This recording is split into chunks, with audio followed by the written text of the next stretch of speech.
Travel blog AI Montmartre. Bonjour mes amis.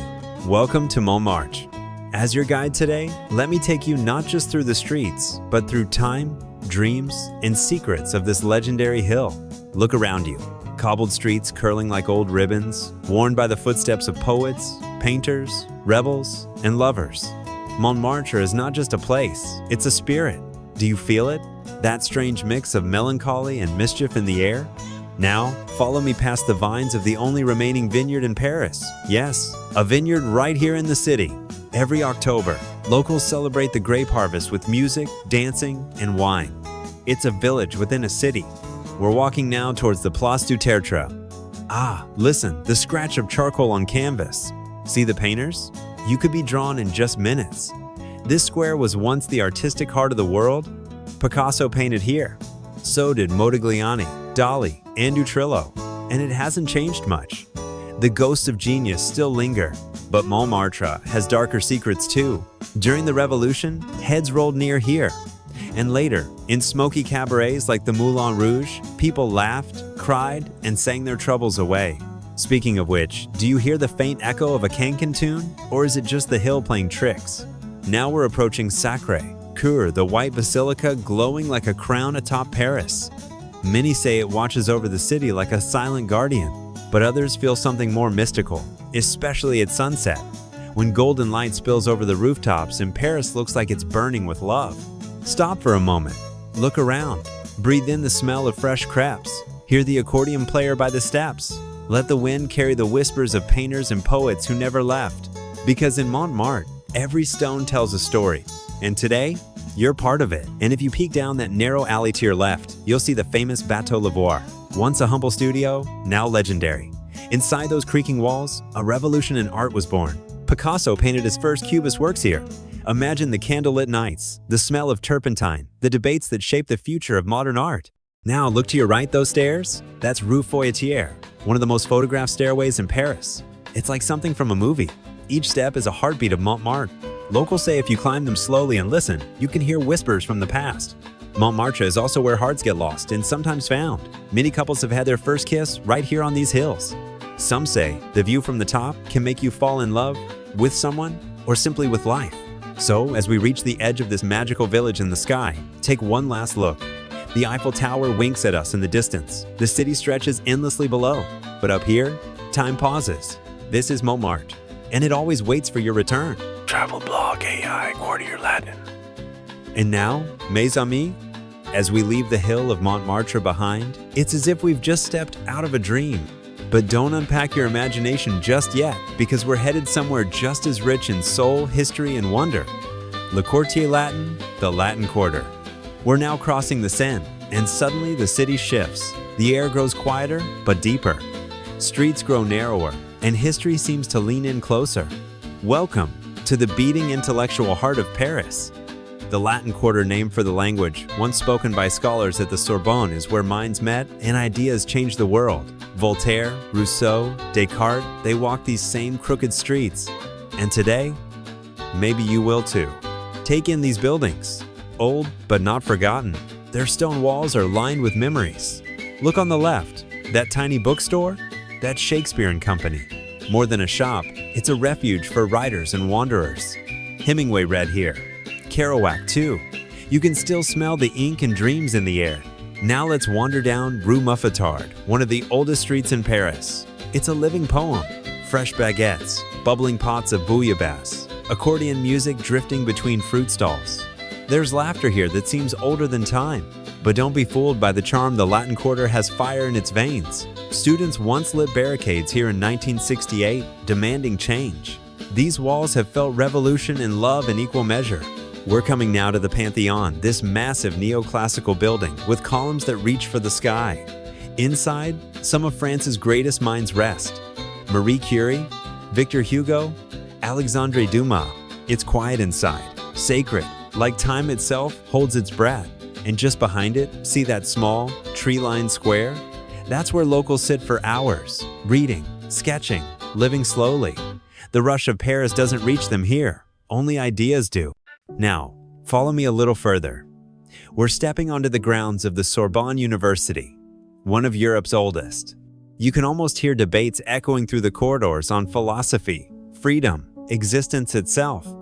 Generations of students have dreamed under these roofs. Maybe you will too. And as we reach the edge of the quarter, the bells of Saint-Étienne-de-Mont begin to chime, soft, thoughtful, as if bidding us farewell. So breathe in one last time. This is no ordinary neighborhood. This is where Paris thinks. And if you listen carefully, it might just whisper a new idea into your ear. Let's take one final turn, this time onto Rue Saint-Julien-le-Pauvre. Quiet, poetic, almost forgotten. And yet, this is one of the oldest streets in Paris. Look on your right, the church with worn stone walls. That's Saint-Julien-le-Pauvre, built over 1,000 years ago. Imagine how many lives have passed beneath its bells. Just across from it, under a tree, stands a little fountain. Children play here. Writers come to sit. The poet Paul Verlaine used to wander nearby, searching for words. Now listen, do you hear that soft ripple? That's the Seine, just meters away. Let's walk toward it. And here we are at the edge of the Latin Quarter, facing the river. The towers of Notre Dame rise just ahead, majestic, even in silence. From here, Paris unfolds like a living book. This quarter was never about grand avenues or flashing lights. It's about whispered thoughts, old books, shared coffee, scribbled margins, and open questions. You came here as a visitor, but maybe, just maybe, you'll leave as a thinker.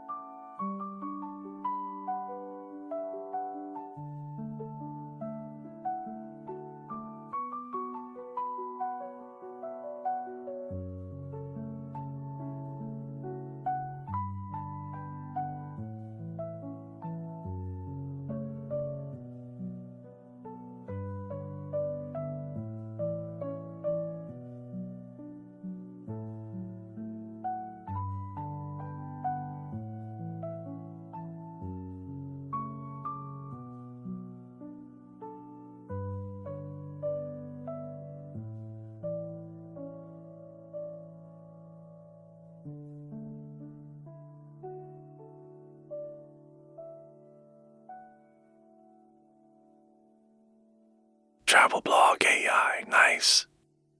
And now, mes amis, open your eyes. The rhythm has changed. We've left behind the stone and smoke of Paris. Gone are the cobbled streets, the whispering quarters, the gray rooftops. In front of you now, the world unfolds in blue and gold. Welcome to Nice. Can you feel it? The air is softer here. There's salt on your lips. Light dances differently. The sea doesn't just shimmer, it sings. This is the French Riviera, and Nice is its beating heart. Let's begin right here on the Promenade des Anglais, this wide, sunlit boulevard hugging the curve of the bay. Palms sway gently above us. Cyclists glide past, and somewhere, someone is laughing in the breeze. The promenade was built by the English aristocracy in the 1802, but it belongs to everyone now. Every step you take here carries the rhythm of summer, forever. Look out at the Baie des Anges, the Bay of Angels. The water is impossibly blue, like melted sapphire. The pebbled beach below sparkles with sunbathers, painters, and children dipping their toes into Mediterranean dreams. Sit down for a second. Listen. The waves speak French too. You know, soft, slow, and poetic. Now let's wander through the old town, or view Nice. It's a burst of color and spice. The buildings here are ochre, orange, mustard yellow, like the city captured the sun and never let it go. The alleys are narrow, winding, and filled with life. From open shutters, you might hear someone singing to themselves. From a bakery, warm, sweet notes of fresh pissaladière, that savory onion tart that defines Nice. Over here, stop. See that little square? That's Place Rossetti. In its center, a fountain bubbles quietly, and behind it, the Cathedral of Saint Reparat rises in pale pink and white. But let's be honest, you're probably looking at the gelato stand. Go on. Try the lavender flavor. Or olive. Yes, olive. When in Nice, taste everything once. As we climb the Colline du Château, or Castle Hill, take your time. The path is shaded with pine and cypress, and the scent of citrus hangs in the air. Up top, you'll find the city laid out below like a living postcard. The red-tiled rooftops, the curve of the bay, the scattered sailboats that look like brushstrokes on water. You'll also find something unexpected, a waterfall. Yes, right here, cascading from ancient rock, offering cool mist on your face and silence for your thoughts. This is where locals come to breathe. Now, let's descend through the port of Nice, lined with pastel facades and bobbing fishing boats. This part of the city still feels like a village. Fishermen mend their nets here. Locals sip pastis and argue about football. Time slows down, and maybe so do you. In Nice, everything is art. The plate of salade niçoise you eat on a shaded terrace, the mosaic of voices echoing through the market at Cours Soleil, the scent of jasmine at night as you walk back from the sea. And speaking of art, did you know that both Henri Matisse and Marc Chagall called Nice home? The light here changed their brushstrokes. It softens everything, even your thoughts. The city doesn't shout. It doesn't rush. Nice glows. As we end our walk, return once more to the seaside. Let the breeze wrap around you like silk. Watch the sky bleed into the water at sunset, pinks, blues, and purples, melting into one perfect moment.